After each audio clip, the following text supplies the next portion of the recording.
नमस्कार दोस्तों, civic trading channel में आपका स्वागत है। दोस्तों, वीडियो में आगे जाने से पहले एक छोटी सी रिक्वेस्ट है। कृपया आए हैं चैनल पे तो अगर चैनल सब्सक्राइब नहीं किए हैं तो साथ ही साथ सब्सक्राइब कर दें और वीडियो को पूरा देखें, क्योंकि वीडियो में अगर पूरा आप देखेंगे तो इसमें हर तरीके से कंपनी के टेक्निकल, फाइनेंशियल और बिजनेस के बारे में बताया गया है, जिससे आपका नॉलेज लेवल इनहेंस होगा। चलिए दोस्तों, हम सुज़लॉन एनर्जी की बात कर लेते हैं। दोस्तों, यह एक कंपनी है, रिन्यूएबल एनर्जी सॉल्यूशन में है। इसका मेन फोकस जो है वो जो विंड टरबाइन से बिजली का प्रोडक्शन करना है, और ये दुनिया भर में विंड टरबाइन जो है अपना स्थापित की है। अगर ये दूसरी चीज़ देख लिया जाए तो जो विंड टरबाइन है उसके रख रखाव और सेवाओं में भी इसका बहुत अहम योगदान है। इसका जो मेन पर्पज है नवीन ऊर्जा का समाधान करना है। सुल्तान का उद्देश्य नवीनीकरण ऊर्जा को बढ़ावा देना है और दुनिया भर में स्वच्छ ऊर्जा के उपयोग को प्रोत्साहित करना है।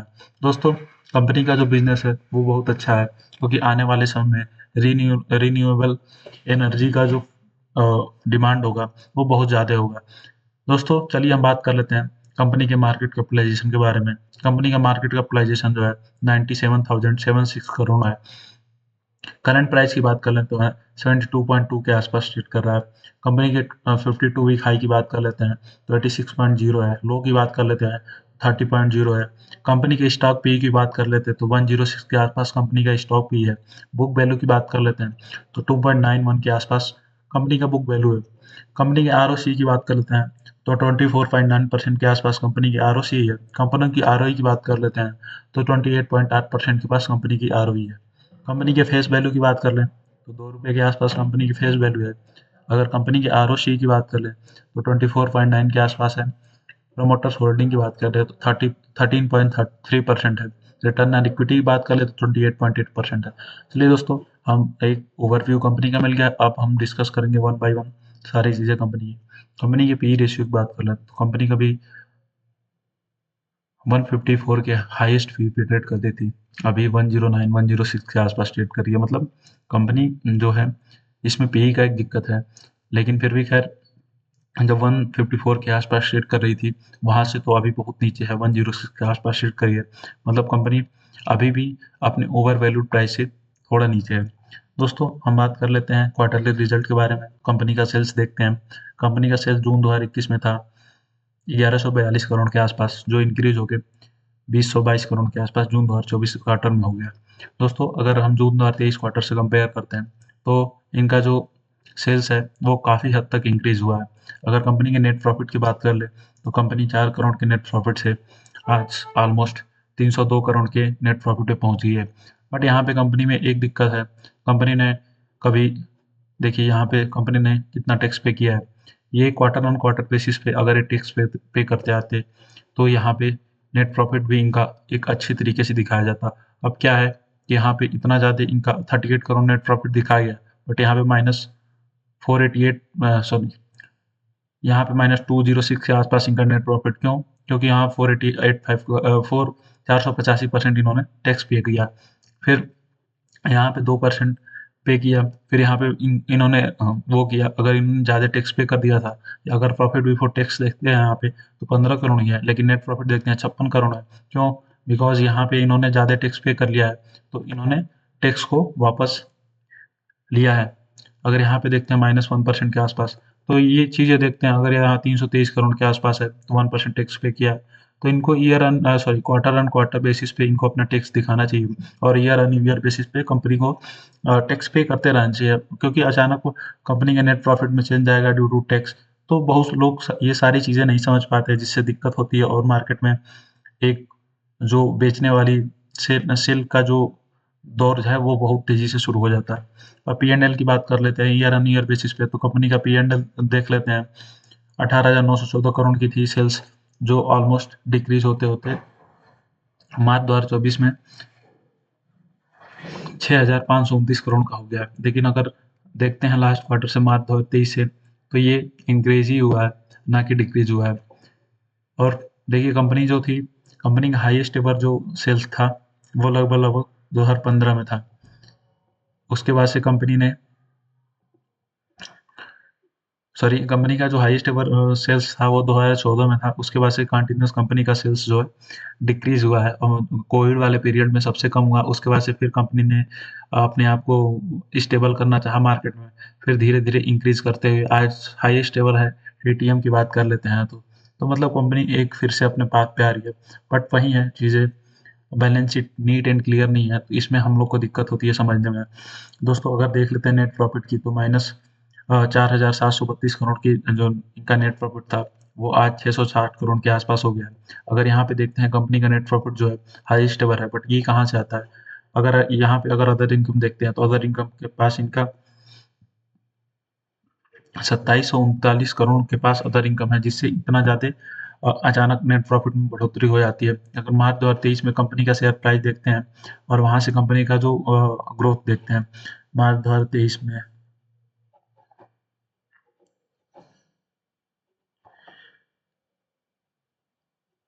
मार्च 2023 ये रहा। अगर यहाँ से देखते हैं तो कंपनी का जो कुछ भी नहीं हुआ, कंपनी में कोई नेट प्रॉफिट में कोई बदलाव नहीं हुआ है। लेकिन कंपनी यहाँ से जो निकलती है आने वाले एक, मैं आपको दिखा देता हूँ कंपनी का ग्रोथ, कुछ भी नहीं हुआ। वो कोई नेट प्रॉफिट में कोई चेंजेस नहीं आया, केवल वो अदर इनकम से नेट प्रॉफिट इंक्रीज हुआ। लेकिन जो कंपनी का, अगर मान लीजिए मार्च, यहाँ से हम लेते हैं, यहाँ से अगले 6 महीने में, अगले 6 से 8 महीने में कंपनी का ग्रोथ कितना हो जाता है? कंपनी 4.5 गुना के आसपास चली जाती है। फिर यहाँ से थोड़ा मार्केट में बिकवाली का शुरू होता है और कंसोलिडेट करती है कंपनी, फिर ऊपर निकल जाती है फर्दर। बट अगर मैं आपको दिखाना चाहता हूँ तो कैसे मैनिपुलेशन कैसे की जाती है, ये सारी चीज़ें हैं यहाँ पे। क्योंकि यहाँ पे जो इनका नेट प्रॉफिट है वो ऑलमोस्ट, अगर अगर आप देखना चाहें तो यहाँ पे जीरो था, लेकिन यहाँ पे कहाँ से आपका अदर इनकम से इनका नेट प्रॉफिट इंक्रीज हो गया। और यहाँ पे इन्होंने दिखाया। बहुत सारी चीज़ें लोग समझ नहीं पाते हैं, लेकिन ठीक है। फिर यहाँ पे देखिए, यहाँ पे इनका अदर इनकम जो है -24 करोड़ हो गया, और जिससे इनके प्रॉफिट बिफोर टैक्स में भी जो -24 रिड्यूस करके दिखाया गया होगा। और यहाँ पे सबसे बड़ी चीज़ है, कंपनी अपना टैक्स नहीं पे कर रही है। अब इसका रीज़न क्या हो सकता है ये तो एग्जैक्ट आइडिया नहीं है, बट यस, कंपनी जो है अपना ईयर ऑन ईयर बेसिस पे टैक्स पे करते रहना चाहिए और क्वार्टर क्वार्टर रिजल्ट पे टैक्स का दिखाते भी रहना चाहिए। चलिए दोस्तों, बैलेंस शीट की बात कर लेते हैं, कंपनी की बोरोइंग की।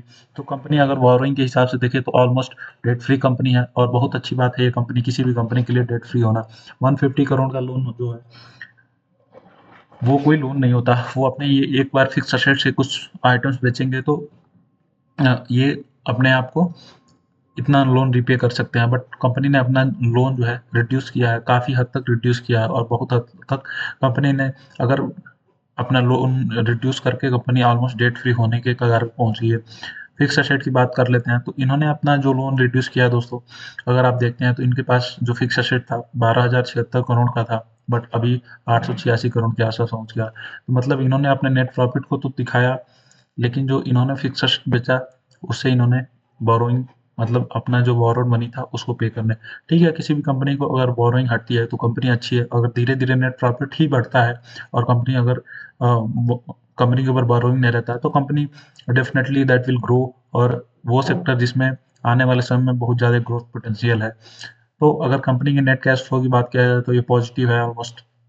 प्रमोटर होल्डिंग की बात कर ले जाए तो सबसे बड़ी दिक्कत दोस्तों यही है कि कंपनी में प्रमोटर होल्डिंग जो है बहुत कम है।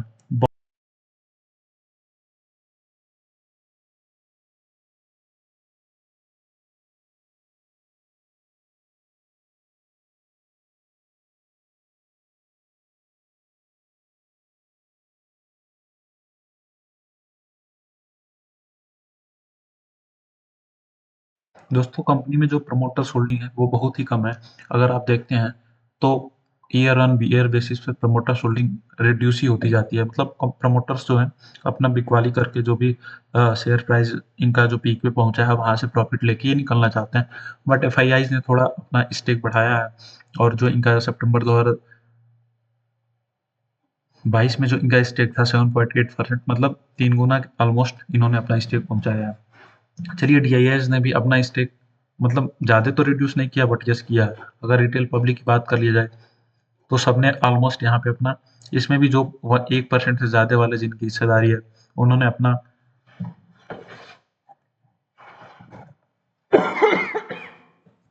सॉरी, उन्होंने अपना स्टेक इसमें क्या किया है, कम करते हुए दिखाई दे रहा है। मतलब सबने अपना लगभग अपना स्टेक कम करते हुए दिखाई दे रहा है। तो दोस्तों ये सबसे बड़ी चिंता की बात है, क्योंकि प्रमोटर होल्डिंग कंपनी की बहुत कम है। अगर आप एफआईआईज, डीआईआईज और प्रमोटर्स की तीनों की काउंट कर लेते हैं तो ऑलमोस्ट कंपनी का जो प्रमोटर होल्डिंग निकलेगा ऑलमोस्ट 50 अगर यहाँ पे भी काउंट कर लेते हैं, 1% से ज़्यादा किसी के पास हिस्सेदारी है, वो सब ऑलमोस्ट 50% के आसपास प्रमोटर होल्डिंग है।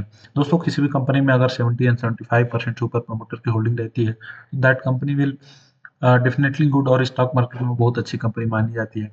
चलिए दोस्तों, अगर हम इसकी बात कर लेते हैं ग्रोथ पोटेंशियल की, तो ऑलरेडी एक स्टॉक मल्टी बैगर स्टॉक बन चुका है। अगर आप इसको देखते हैं, पिछले एक साल का जो स्टॉक का रिटर्न है, पिछले एक साल का स्टॉक का रिटर्न है, अगर मान लीजिए हम सॉरी जनवरी 2023 से देखते हैं, तो ये स्टॉक ऑलमोस्ट कितने कितने गुना हो चुका है, लगभग 18 गुना हो चुका है।